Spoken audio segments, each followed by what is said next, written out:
Hello and welcome again to T2RL Talks, and in this session we're going to be looking ahead to the T2RLEngage conference in September, and one of the sessions in that conference is going to be about expanding the airline offer.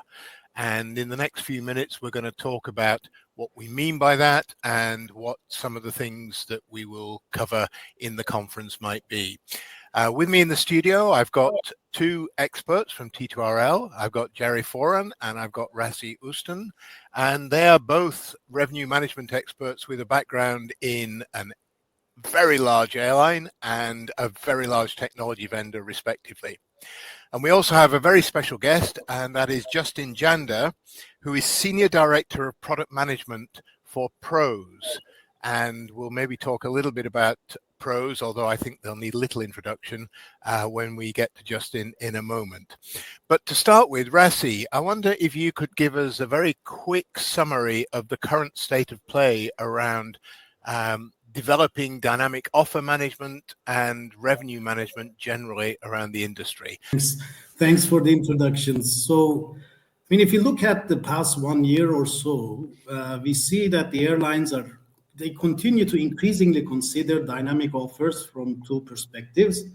One of them is to improve the customer's shopping experience by presenting them differentiated offers that are more likely to meet their needs depending on the market and traveler's context, and offers that are more likely to be accepted and converted into bookings.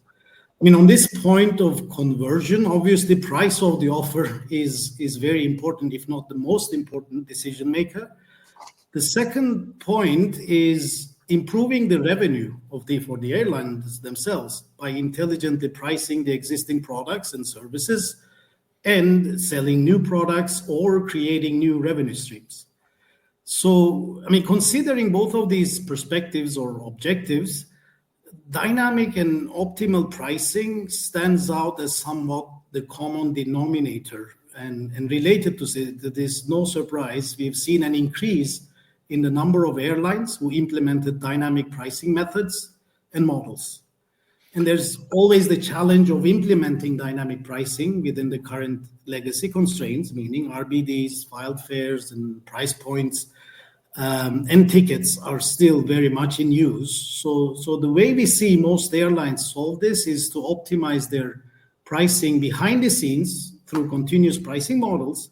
And when it comes to executing or delivering it to the customer, they are using adjustments on the filed fares, meaning on the spot discounts, or in some cases even surcharges, depending on the willingness to pay and market conditions, to deliver the exact price they want to offer to the customers.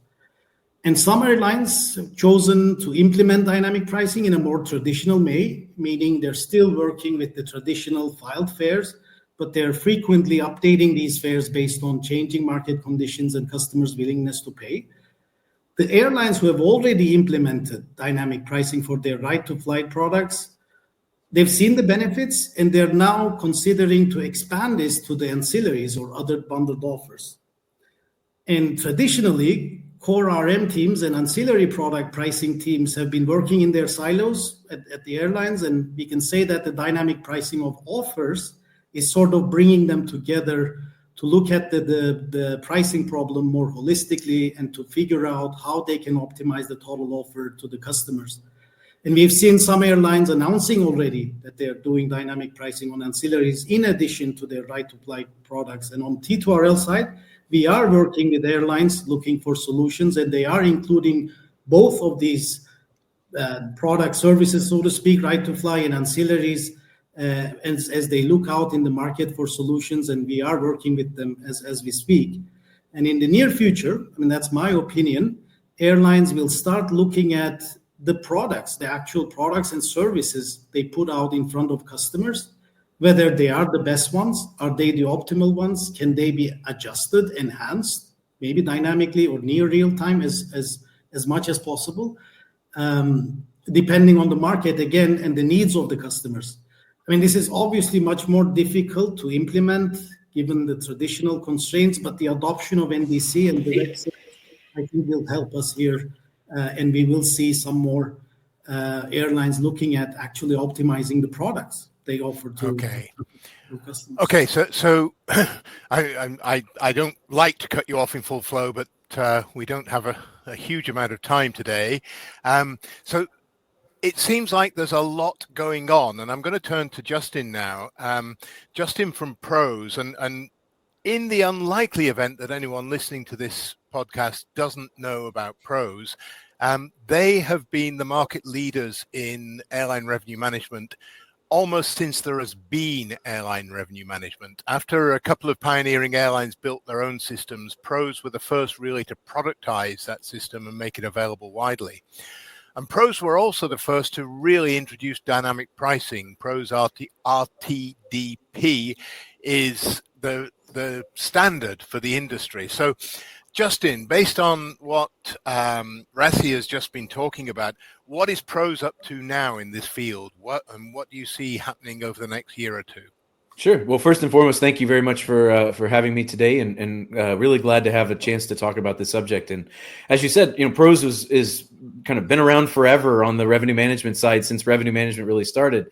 And of course, I'm so young that I wasn't part of those early days. But I've also seen in my 15 years at Pros the evolution of what revenue management was when I started to where we are today. Which in 2010 it was a lot of the really getting into the heart of moving to O&D forecasting and optimization, and then now to where we are to really thinking about a lot of the concepts that Rasih was just talking about.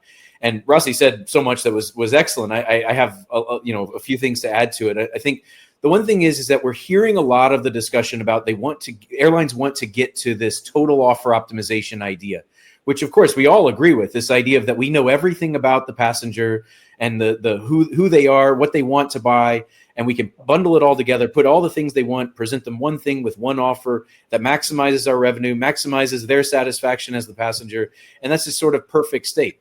But that perfect state also relies on a whole lot of other things to come with it. So whether it's the infrastructure around order management side has to be updated a bit more, the filed fares side has to be thought about, getting rid of EMDs, all these types of things that are out there. And so what we're really emphasizing from the Pros side is taking incremental steps along the way to that journey to help you increase your revenue on each of those steps. Because there's an idea, generally the airline industry is fairly risk averse and making changes to strategies that are working, at least in terms of what they know and expect. And so what we want to do is, instead of waiting for this ultimate thing to happen in 5 years or 10 years or however long it is, we want them to start thinking about, well, what can you do now in the constructs that we have today while other parts of the commercial space are evolving? And so an example of that is starting to think like economists is one of the things that we're using. That's a lot of the terminology we're using now, is stop thinking about what class do you want to close or open, and instead think about what is the relationship between price and demand. As you change the price, what happens to the demand? And you can do that in the constructs of classes, for example, but you just need to start thinking about it in terms of these economic principles, rather than just like, okay, well, at 10 days prior, I need Q to be the lowest available class. And then at 8 days prior, I need M to be lowest available class. That's worked and that's been successful. But now we need to start shifting that, because then when you have the opportunity to move to, say, continuous pricing, now understanding how price relates to demand is going to be the ultimate thing that drives the pricing that you see in real life. So I think that's a lot of what we're thinking about, is how you incrementally take those steps. And then, as Rasih said, the distribution mechanism behind the scenes is sort of secondary to the math that determine the optimal price. And that's not to say we don't need to focus on those distribution mechanisms and modernize those, but you don't need to be sitting around waiting for those to happen in order to take the next step. And a lot of the things that we've done around that are, like Rasih said, with discount factors on the filed fares. We can do that. And what it really seeks to do is isolate the revenue management system as maybe RBD free, or at least not have the dependency of the RBDs, even though the distribution mechanism still will have those. So that's a big factor for us. And then, exactly as Rasih said, is you start working up kind of one trajectory is the right to fly side. The other trajectory is the ancillary side. And I think that's a big factor that we're talking about now, that airlines have to start, like, of course, from a vendor like Pros, we're really thinking about the math, the underlying data science, AI that drives what those prices are. But one thing that the airlines have to start doing is consolidating how they want to approach this problem. So today, ancillaries can be managed by multiple different departments at the airline. So you have some ancillaries managed by revenue management, some by the digital team, some by the airport team. So a lot of different components to go into that. So you have to actually start thinking about how you're going to combine all these different ideas together so that if we want to make an offer, it's best to know what you actually are offering and have a common objective for all of those different departments. So that's a lot of what we're talking about for the ancillary side, is consolidating that into a strategy for those across all the things that we're offering. And where we've really started is around dynamic pricing of ancillaries and bringing that capability to market. So that's something we're working on right now with a few different airlines so that we can see how that technology works and starts dipping your toe in the water of the ancillary side. So a bit of a long answer there, but a lot of exciting things going on. No, I mean, a long answer is fine because, as you say, there is a lot going on. Something that struck me as you were talking there is that in some of these things, some of the low-cost airlines have maybe been somewhat ahead of their network brethren. I know Pros mostly works with network airlines, but do you see that in the market as well, that the LCCs are maybe a year or two ahead on some of these things? Definitely. And a lot of it depends on the systems that they have. And, we have a variety of different airline types at Pros that use the systems. And certainly we have been known to work closely with the network carriers. But that's even been a shift because more of the LCC types have realized that data science is very valuable. And that's not just limited to the revenue management piece itself, because you might say, for example, I want to get as many people on the plane so that I can sell them extra services once they're on board. But now if you let everybody on the plane, as many people on the plane as possible, now scientifically determining what those prices are for the ancillaries becomes even more important. And I think what you've seen from some of the some of the more, let's call them flexible airlines, they have the technology that allows them to do more dynamic pricing in their ancillary space. So they've already been able to say they know how to execute on that, how to distribute those ancillary prices and be more dynamic. But what we're talking about is taking even a further step. Instead of being rules-based, for example, now instead of an analyst thinking, okay, a Tuesday for the window seat in exit row on a Tuesday is $100. Now, because it's they say, okay, Tuesday's 100, Wednesday's 75. We want to actually mathematically show that that's the right decision, or maybe it's Tuesday and Wednesdays are the same price, or Thursday's a different price. Those types of things are the things that we're thinking about, where those airlines that have already created that infrastructure now give us the opportunity to work with them in a closer way. So you're definitely right on that. Okay. Jerry, just to bring you into the conversation, I picked up on a couple of things Justin was saying, that to some extent for the traditional airlines, their existing technology has been a constraint on the things they might want to do in revenue management and offer optimization. Would you agree with that? Is the traditional legacy technology constraining the ability of airlines to do these things? Absolutely, it is, and that's been the problem for a very long time. I mean, the airlines were probably ahead of the game at retailing in some ways many years ago, and with their first e-commerce platforms and all the rest of it. But that's long. That advantage has long gone away, and we're now very poor from a retailing capability perspective across the airline industry as a whole. So I think the move to offer an order is going to dramatically change this, and that means moving away from the standard PSS systems that we have today and to true order management systems, where an order is replacing the P&R effectively. And that enables airlines to create products for the customer, products that the customer wishes to buy very easily and very quickly. Today, it's a very laborious process and takes a very long time, and you have all the distribution issues on top of that. So offer an order together, plus everything Justin has been talking about, means the airline can put together a much more attractive bundle to the customer that the customer is likely to be attracted to and can be serviced. But as Justin also said, and Rasih, this is going to take some time, and it's an important point that Justin made about being able to make small steps forward and start to get some of this gain earlier rather than later. But in terms to get the total gain from moving to offer order and dynamic offers and continuous pricing, then clearly the systems will have to be much further developed and more mature than they are today. But we are, and some airlines are already doing it and taking these small steps forward now. Yeah, and I think that's really important because in most airlines, in most businesses, if you want to make significant investments in your technology or in anything else for that matter, you've got to get a business case through your CFO. And I don't think many CFOs are going to be convinced by saying in 10 years' time, we're going to be able to do a whole bunch of really cool stuff. They want to know what we can do this year and next year and see some incremental benefits. And Rasih, you alluded to that with the move towards dynamic pricing by making adjustments on filed fares and so on. And that's a first step, but it's by no means the end of the road. It really should be seen as a first step.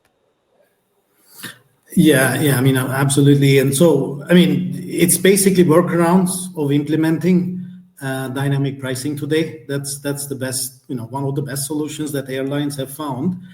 And it has its own constraints, right? The channel perspective, you're limited to delivering it to certain channels only. And from revenue accounting side and servicing side, it comes with challenges as well. As you want to make changes to that booking, the PNR that has been dynamically priced, you need to set up a process for that. You need to train your call centers, etc., to understand that this traditionally booked ticket has been dynamically priced, and when you want to change it, you need to apply a certain process, or you need to rely on a vendor to do that process for you. So yes, it is a good step, but it is limited. But at the same time, what we are seeing, as I was mentioning earlier, airlines who have applied these or using these, they're seeing benefits, and they are reporting benefits, and they're looking at other products as well to do this, which is a good sign. And hopefully that sort of encourages the CCOs as well to see that they're doing a fairly good job, and that can be something that should be taken further. Jerry, you want to add something there? Yeah, I think going back to your business case point and what Rasih was just mentioning there, I mean, one of the things that will start to help with the business case is as some of these capabilities are visible and are rolled out. And therefore, the business case will be as much about retention as increased revenue. If your competitor can put out a truly personalized, contextualized offer to the customer, and you as a competitor can't, then that will make a significant difference in how CFOs and chief commercial officers view the move to offer an order. So I think that again, that will help, and there'll be a tipping point at some point in the future. But yes, it could still be several years away. Yeah. So we're all agreed that there is scope for incremental change over the next year or two, but the real benefits of expansion of the offer are going to come about when we move to a full-blown offer and order management environment. Now, PROS has not historically played very much in the order management or the PNR management field, but I think you've probably got some initiatives that you might want to introduce to us, Justin. Yeah, definitely. And I think the main thing from the PROS side is as Rasih talked about, there's a few key things that we're focused on with this entire retailing of new approach to offers and orders. And one of those is maximizing revenue for the airline. And that's been our focus at PROS for a long time. And so what we're focused on now is how do we continue that track, along with making sure that the cost considerations are taken, as well as the customer experience. So if we take that as sort of our baseline, where what we know we play in really well is the offer space, where we maximize revenue for the airline, and we have the right data science to support that. So when we're thinking about the other things that we're bringing to that full picture of what offer, order, settle, deliver are, we're thinking about it for the things that support the offer side the most. That's what we really want to focus on. And as such, given that that's the case, we want to think about things like order, for example. We want to give the airline the option of having an order management system that's tied directly to the offer management system. Now, of course, there's a lot of other things that happen with the order once you take it in terms of the execution of that order, actually putting people on airplanes, right? So what we want to bring is the option there that says we know how to take the order based on the fact that we created the offer. So then once that order is there, the other systems downstream are able to take that information and use it where they need it. But we know that that order is set up in a good way to feed back into the offer system so that we can continue making better offers. Now, one thing that really emphasizes and illustrates is the need for modularity in this new offer and order settle deliver space. And so we know that that's something that everybody's talking about right now. And we're equally talking about that, if not more, because that's important to give the airline the choice to make the decision that makes the most sense for them, that brings them the value that they need. So we want to make sure that that's something that we're bringing to the table. And another example of this is really on this idea of product management and product catalog. And so this is something that Pros has a lot of experience in. And Rasih mentioned this at the start as well. As you're thinking about being an offer system, you really have to understand all the things that I can offer in order to make it a true offer system. And that's where having a product catalog comes into play. But it's not just the catalog, right? It's also the ability to get third-party providers to get their content into the catalog. And we have a lot of experience in this area because the Pros is broken down into a couple of different parts. One is our travel, the airline section of the company. The other is what we call the B2B solutions. And those are areas where we already have a product catalog. So what we're doing is looking at all the different tools that we have across our platform to be able to help airlines in these things. And the product catalog is a really good example of that, because now we can take the content that you want to put in the offer, combine that with our pricing science, and then take that, create the offer, and send it out to the airline. So generally speaking, our overall approach is what can we do to make the offer better, and what capabilities do we have at Pros to do that, and where does it make the most sense to expand to, so that we're giving the most opportunity for our customers and our prospects and the airlines in general. How can we offer them the right set of tools that help them with that revenue maximization, cost reduction, and customer satisfaction, customer experience across the board? So that's really where we're focused on right now. Okay, thank you, Justin. And you've introduced there two other very big subjects which would merit a whole podcast or conference session of their own. That is modularity and product management, product catalog. And I promise you, we will cover those two subjects in podcasts and at the conference in September. So this conversation has been interesting, but it's just a glimpse into a very big subject. The conversation will continue in London in September, and I would urge everyone listening to get it into their diaries, 22nd to the 24th of September in London for T2RLEngage 2025. We hope to see many of you there, and I know that the four of us on this call will be in London in September, ready to continue the conversation with you. So for now, thank you to Jerry, Rasih, Justin, and thank you to you for listening. And I hope you'll be able to listen again to the next edition of T2RL Talks.